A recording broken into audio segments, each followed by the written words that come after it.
Est-ce qu'on a acclamé pour le roi de gloire? On peut acclamer pour le roi de gloire.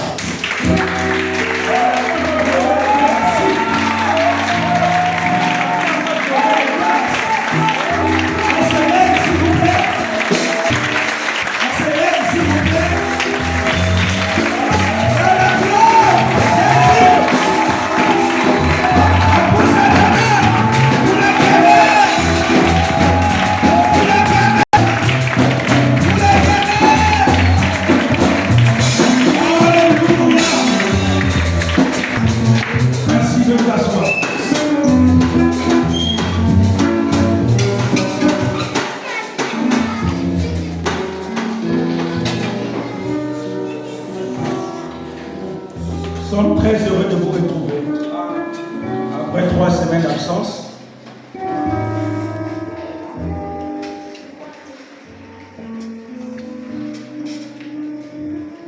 Bonjour aux hommes, bonjour aux femmes, et bonjour aux jeunes.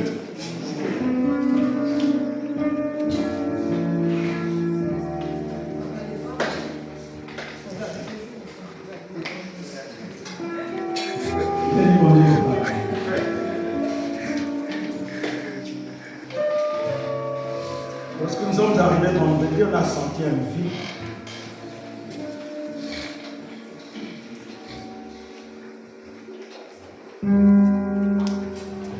On sent un vide sous le plafond.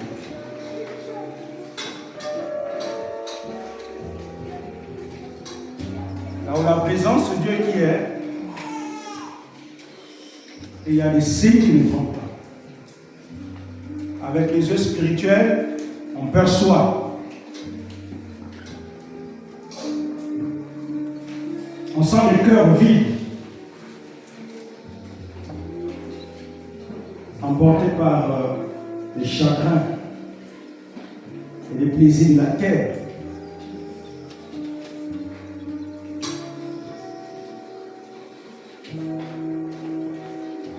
Aide-nous, Seigneur, à comprendre que le ciel, c'est tout un combat.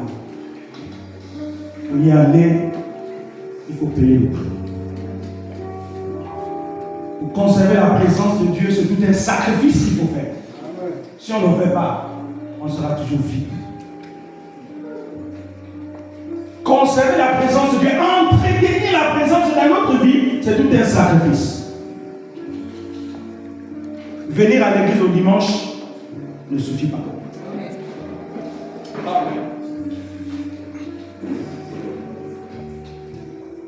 Ça ne suffit pas.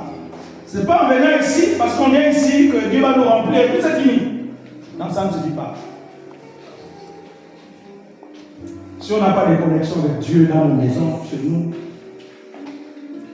ce serait compliqué. Ce serait compliqué.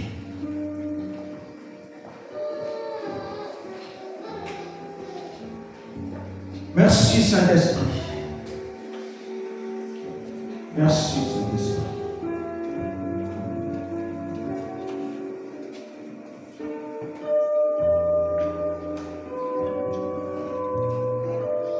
Que ton nom soit béni ce matin et que ton nom soit glorifié. Comprendre le temps ou les temps prophétiques actuels. C'est la pensée que je voudrais partager avec nous ce matin. Comprendre le temps prophétique actuel dans notre vie et dans notre nation. Comprendre le temps prophétique actuel dans notre vie et dans notre nation. Jacques au chapitre 4. Nous allons lire Jacques le chapitre 4. Lève-nous s'il vous plaît, c'est la tradition de l'Église, la bonne tradition. Toutes les assemblées ne pratiquent pas de telles traditions, mais nous estimons que c'est une bonne tradition parce que la parole, c'est l'autorité suprême. Tout ce que nous faisons sur la terre passera, mais la parole de Dieu, elle subsiste éternellement. Et nous devons donc avoir un maximum de respect envers l'autorité de la parole de Dieu. Jacques, le chapitre 4, le verset 8, nous dit ceci. Je bénis le Seigneur pour l'officiel de ce matin, qui est dans la pensée du jour. Approchez-vous de Dieu. D'autres versions disent, approchez-vous de moi. D'autres disent, approchez-vous de ma présence. Et David dit, approchez-vous de mon sanctuaire. Et il s'approchera de vous. Et il s'approchera de vous. Il dit, nettoyez vos mains, pécheurs, et purifiez votre cœur, vous qui avez le cœur partagé. Veuillez vous asseoir. La version David dit, vous qui avez une double intention.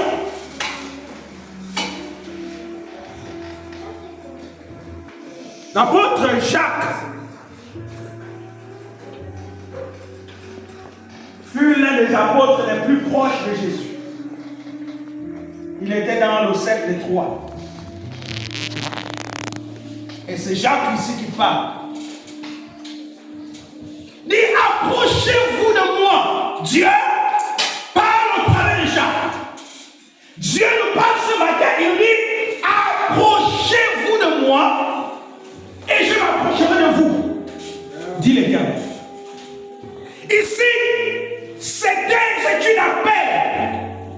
C'est une convocation solennelle. Dieu s'adresse à la communauté.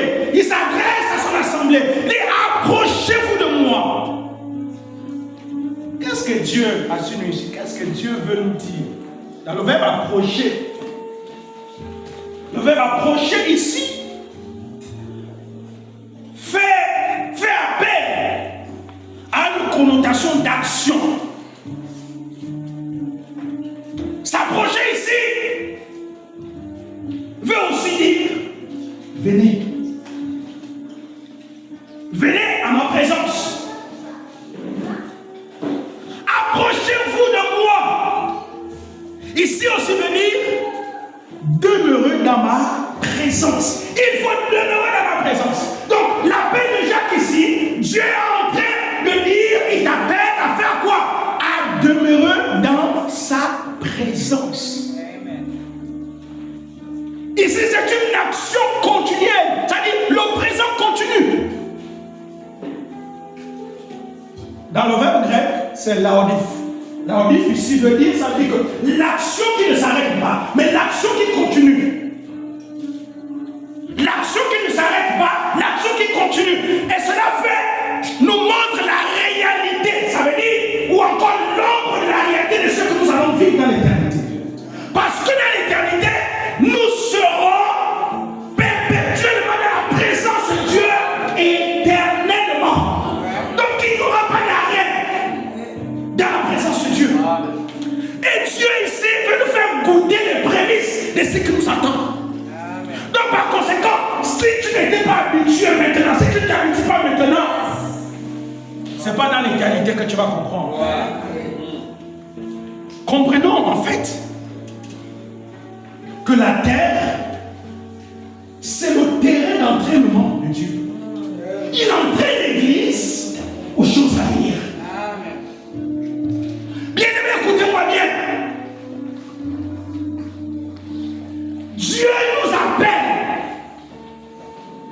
d'être auprès de lui. Et l'Église a cette responsabilité de s'approcher de Dieu.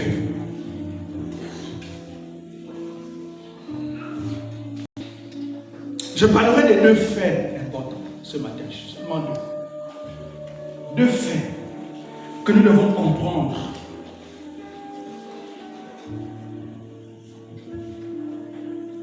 Le premier fait, je l'ai intitulé le présent prophétique. Le présent prophétique. Et dans le présent prophétique, il y a deux aspects importants. Il y a le maintenant et le pas encore. Dans le présent prophétique, il y a le maintenant et le pas encore. C'est-à-dire le maintenant, c'est la réalité que Dieu aimerait que nous puissions comprendre. C'est la réalité dans laquelle Dieu aimerait que nous puissions vivre.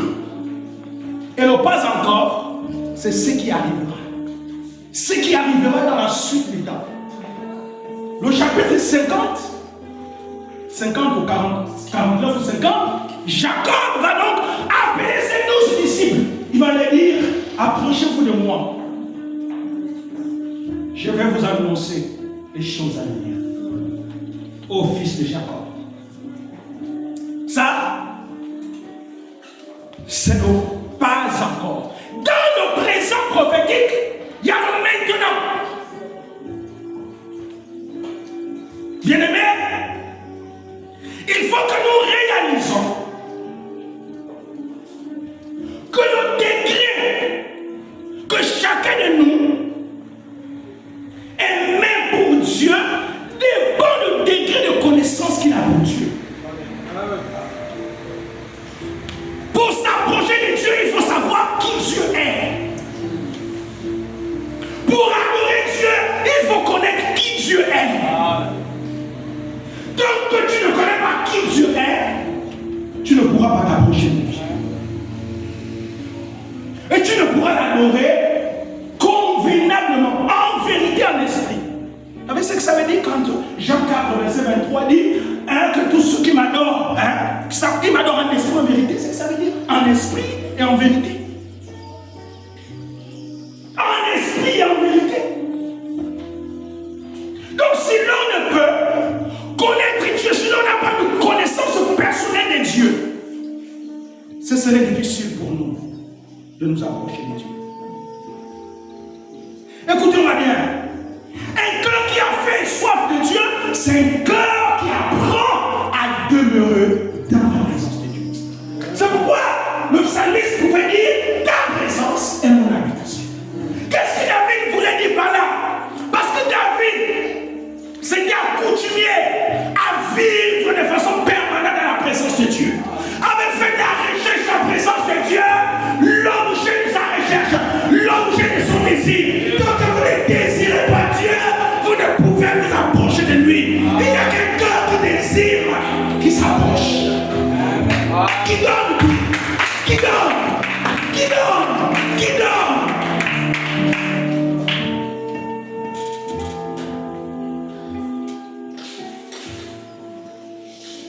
S'approcher de Dieu demande que vous donnez à Dieu tout ce que vous êtes. Tout ce que l'on est. Que tu ne retiennes aucune part dans ton cœur. Que ta vie désormais nous soit vouée comme un sacrifice saint et raisonnable. Romains 12 à partir du verset 2. Offrir à Dieu un sacrifice nos vies. Consacrer à Dieu tout ce qu'on a.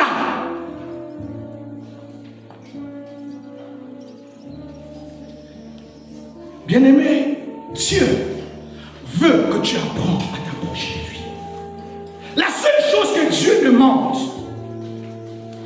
ce n'est pas nos sacrifices, mais c'est le fait que l'on demeure en lui. Que l'on soit dans sa présence. Écoutez-moi bien. Écoutez-moi bien. Aucun homme ne désire que son épouse habite ailleurs. Lorsqu'on épouse une femme, on va la chercher chez sa famille, elle vient habiter avec nous. Et même l'officier d'état civil nous le rappelle. Il dit les hommes, l'épouse habitera avec toi dans ta maison. C'est la même chose que Dieu désire pour son église. Laisse-moi te dire que tu es l'épouse de Dieu. Je veux que tu te regardes ce matin dans la dimension d'épouse. L'épouse est auprès de son mari. Et le mari doit admirer l'épouse. Dieu veut que nous soyons dans sa présence. Pourquoi? Pour nous admirer. Est-ce que quelqu'un comprend ça ce matin?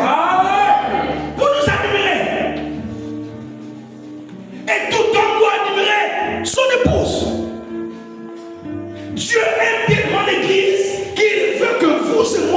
soyons à l'intérieur de sa présence.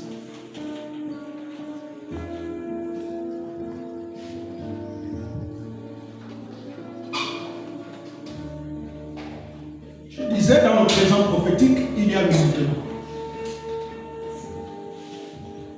Le maintenant, c'est la réalité concrète qui se passe en toi. Comment Dieu te perçoit, comment Dieu te lit actuellement. Quand Dieu fait une lecture de ce que tu es, est-ce que Dieu voit un cœur dévoué à lui? Est-ce que Dieu voit un cœur qui est prêt à tout pour lui? Écoutez-moi bien. Et retenez ce que je vais vous dire ce matin. Il y a une différence entre servir Dieu et faire l'œuvre de Dieu. Il y a une différence entre servir Dieu et faire l'œuvre de Dieu. Servir Dieu, c'est que tu t'es voué à faire la volonté parfaite de Dieu, à marcher conformément à sa parole. Tu ne vis que pour toi-même, mais tu vis pour Dieu. Tu es esclave de ton maître. L'éternel est ton maître, et un esclave n'a pas le droit de le voir. Un esclave ne fait qu'obéir. Et je vais plus loin, un esclave n'a pas de liberté. Quand tu essaies de fuir, le maître fait quoi? Il va à la trousse, il te rattrape et il te punit sévèrement.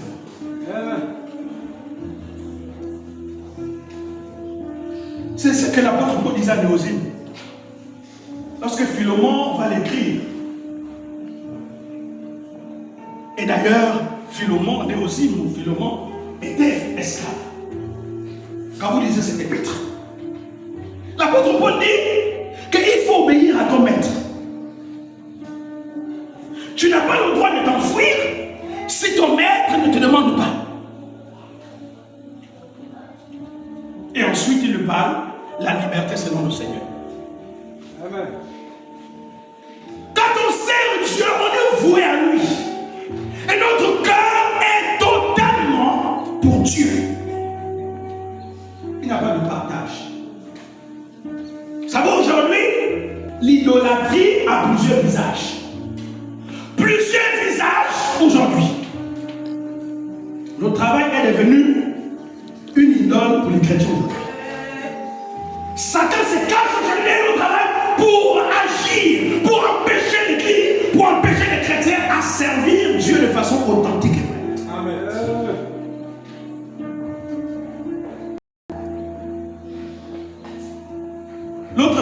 L'autre idole aujourd'hui, c'est l'argent. Les gens courent derrière l'argent. L'argent est devenu plus important que la présence de Dieu aujourd'hui. Tout le monde court derrière l'argent. On court derrière l'argent. Mais on oublie que ce qui fait l'essentiel, c'est d'abord la présence de Dieu. Que Dieu nous a créés pour lui. Il faut que nous le comprenions au sens, au premier degré du terme. Il faut que nous comprenions que Dieu nous a créés pour lui. Écoutez, il dit que je vous ai racheté à un grand prix. C'est Dieu qui parle. Je vous ai racheté à un grand prix. Cela signifie que nous lui appartenons. Nous étions esclaves. Mais il nous a rachetés pour lui. Pour que nous devenions quoi? Pour que nous devenions le sacerdoce de sa sacrificature. Pour que nous devenions le sacrifice parfait pour lui.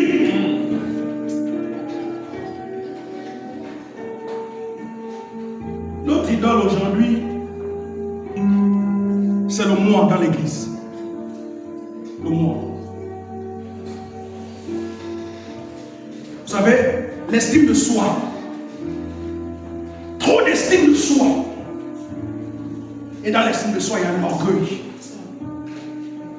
L'orgueil se manifeste par nos attitudes, par notre manière de parler.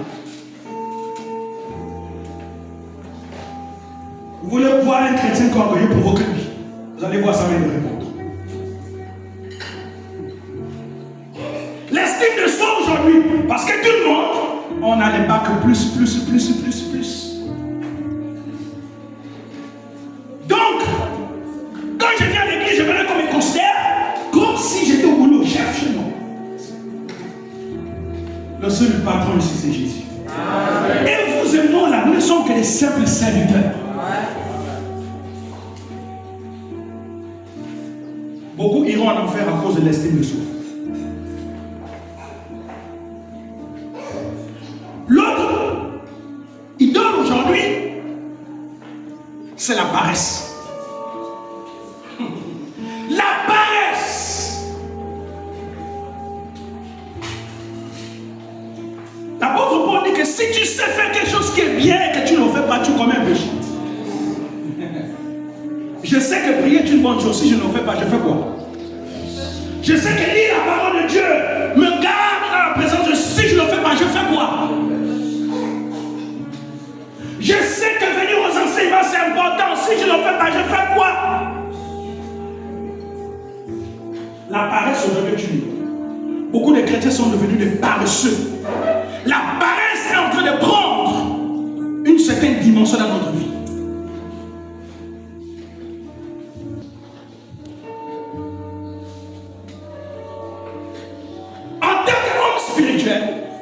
L'église a la dimension spirituelle de faire une lecture des temps. Et maintenant dans notre vie,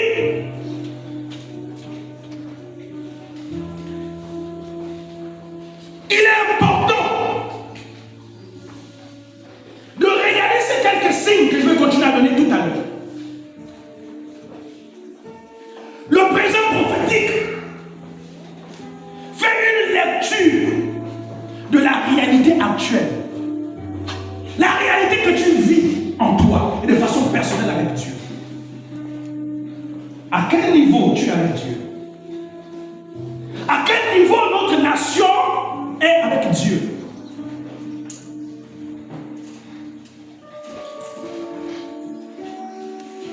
Je vais encore nous donner quelques signes ou quelques faits qui révèlent le présent prophétique de maintenant.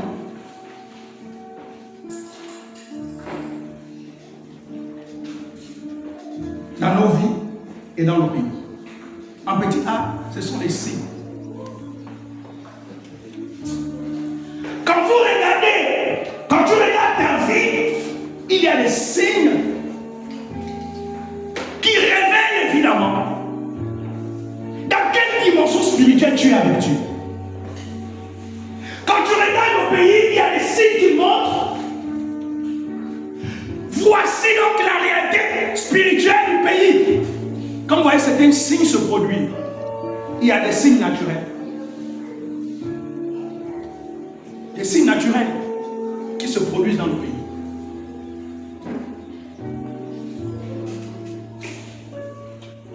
Et vous devez savoir que chaque nation est régie par deux grandes saisons. La saison de maintenant et du pas encore.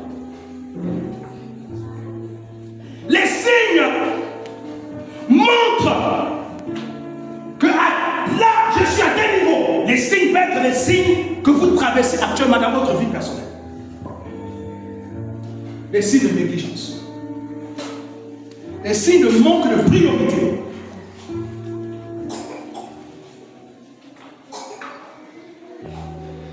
Petit B, il y a l'actualité dans nos pays. L'actualité dans nos pays.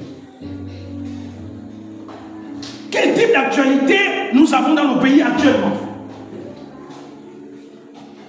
Ceci est un signe qui montre un fait, qui montre le maintenant, le présent prophétique maintenant qui se passe dans le pays. L'actualité. Quel genre d'actualité nous vivons dans nos pays? Quel genre de faits se produisent dans nos pays?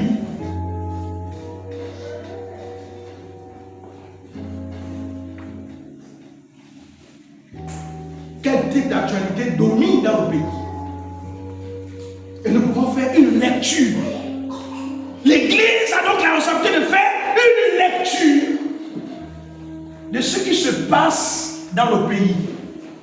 Et couramment, ce qui se passe dans le pays est le reflet de l'Église. Parce que l'Église a une grande responsabilité.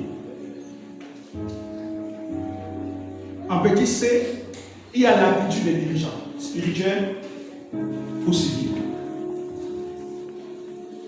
L'attitude des dirigeants spirituels, les dirigeants spirituels ou les dirigeants civils. Quelle est leur attitude? Quelle est la priorité des dirigeants spirituels en ce moment de l'église au Gabon? Est-ce que la priorité, c'est de chercher la présence de Dieu? C'est de s'approcher de Dieu? Ou l'attitude, c'est une attitude désintéressée. Une attitude où chacun fait ce qu'il veut. Où chacun pense seulement à lui. Et personne ne regarde à ce qui est essentiel. À ce qui attire le cœur de Dieu. Quand Dieu regarde en ce moment ta vie, quand il regarde ton pays, qu'est-ce qui amène Dieu? Qu'est-ce qui préoccupe le cœur de Dieu? Qu'est-ce qui préoccupe le cœur de Dieu? Qu'est-ce qui préoccupe le cœur de Dieu en ce moment? Dans ta vie et dans le pays. Est-ce qu'on a la pensée de Dieu actuelle? Quand Dieu regarde le Gabon, qu'est-ce qu'il pense du Gabon actuellement? Et Dieu ne peut révéler sa pensée actuelle qu'au cœur qui s'approche de lui. Pour comprendre la volonté de Dieu par rapport à soi-même ou par rapport à son pays, il faut s'approcher de Dieu. Et Dieu nous dira qu'est-ce qui préoccupe son cœur actuellement. C'est ce couramment qu'on appelle la révélation. Qu'est-ce que Dieu attend de nous? Il dit, nettoyez vos mains. Hein? Nettoyez vos mains. Ça veut dire que nos mains sont sales. Les mains de l'église sont sales, ont touché à tout ce qu'il ne faut pas toucher. N'est-ce pas, on nettoie les mains lorsqu'elles sont sales, non? Donc Dieu ici dit, nettoyez vos mains. Et nos mains ont touché à ce qui n'est pas juste. Et lorsque les mains de l'église touchent à ce qui n'est pas juste, ça retarde le processus de Dieu dans une nation. Ça retarde même l'accomplissement des promesses de Dieu dans notre propre vie. Il nettoyez vos mains. L'église, nettoyons nos mains. Qu'est-ce que nos mains ont touché? Il dit pécheur. Et purifiez votre cœur. Purifiez votre cœur. Dieu demande que l'on purifie nos cœurs. Parce qu'on ne peut s'approcher de la présence de Dieu si nos cœurs ne sont pas purs. Vous allez voir dans l'église que ceux qui aiment la présence de Dieu, ce sont ceux qui passent le temps à purifier leur cœur. Parce que lorsqu'on a un cœur pur, on va tout faire pour aimer la présence de Dieu. Regardez. Quand il y a la saleté quelque part, ça attire quoi? Ça attire quoi? Quand la saleté quelque part, ça attire quoi? Les mouches, les rongeurs, etc. Les maladies. Ça attire les maladies. Mais quand notre cœur est pur, ça attire qui? Ça attire Dieu. Parce qu'un cœur qui est purifié, c'est un cœur qui aime. C'est un cœur qui va désirer, c'est un cœur qui va courir. C'est un cœur qui va dire, le seul désir, la seule chose que je veux, c'est d'être dans la présence de Dieu. Et je vous dis, les temps que nous sommes en train de vivre actuellement, si tu n'aimes pas t'approcher de Dieu, j'ai bien peur que tu ne tiennes. Je vous dis la vérité. Amen. Tu ne tiendras pas jusqu'au bout. Ce n'est pas le début qui compte, c'est la fin. Comment tu vas terminer? Vous savez, on peut être zélé au début. Hein? On peut être zélé, on peut chasser tous les démons du monde. On peut être le plus grand prédicateur. Mais comment allons-nous finir? Voilà la question la plus importante. Comment allons-nous finir la course avec le Seigneur? C'est pas toi qui compte. qui est plus important. Mais on se rend compte que plus on s'approche de la fin, plus les cœurs se refroidissent. Plus l'amour du plus grand nombre diminue. Les chrétiens sont devenus les remorques. On connaît tous les remorques. On nous remorque. Allons-y à l'église. Dès que le pasteur n'est pas là, les mauvaises habitudes reviennent. On reprend avec les retards. Je bénis Dieu parce qu'il m'a établi lieutenant dans l'église. Et le rôle d'un lieutenant, pour ceux qui font le linge, c'est diriger un troupe. Et le lieutenant, il fait. Quand un soldat qui est dans son groupe vient arrêter, il fait quoi? Il le blague. Celui qui a la responsabilité de former le groupe, quand il dit allons à gauche, tout le monde va à gauche. Est-ce que c'est pas ça l'armée? Quand tu désobéis, on fait quoi l'armée? L'armée est sévère. On te punit, tu dors en prison. Et quand tu sors de là-bas,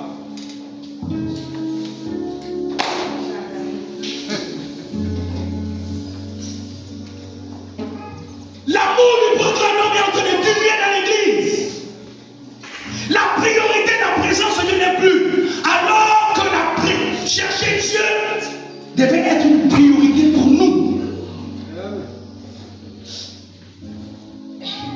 C'est dans la présence de Dieu que Dieu continue à nous révéler sa volonté. C'est dans la présence de Dieu que tu grandis. C'est dans la présence de Dieu que Dieu forge ton cœur et te transforme davantage. Regardez une chose, quand vous sentez la présence de Dieu, la chair occupe le terrain. La chair est là, la chair est toujours là, en train de veiller, elle est là en train de chercher. Dès que vous sentez un peu, c'est fini. La meilleure des choses, c'est de rester constamment dans la présence de Dieu. Ah oui, David a dit, ta présence est mon habitation. Vous comprenez l'expression? Il dit, ta présence est mon habitation. L'habitation, c'est là où on vit, non? C'est là où on passe la majorité de notre temps. Donc si on fait la présence de notre habitation, nous serons heureux. Et le bonheur vient lorsqu'on demeure dans la présence de Dieu. La vie vient, l'abondance, les grâces, les bénédictions viennent lorsqu'on demeure dans la volonté de Dieu. Et la volonté de Dieu, c'est sa présence. Qu'est-ce qui est plus important pour toi? Est-ce que la présence de Dieu te dit quelque chose?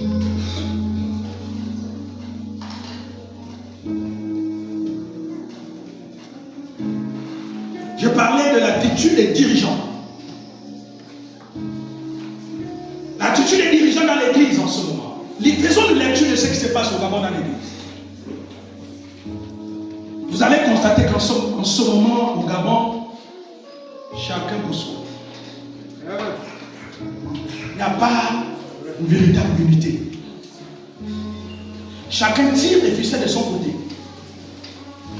Quand Dieu veut susciter le réveil dans une nation, Dieu appelle à l'unité du corps, à la sincérité.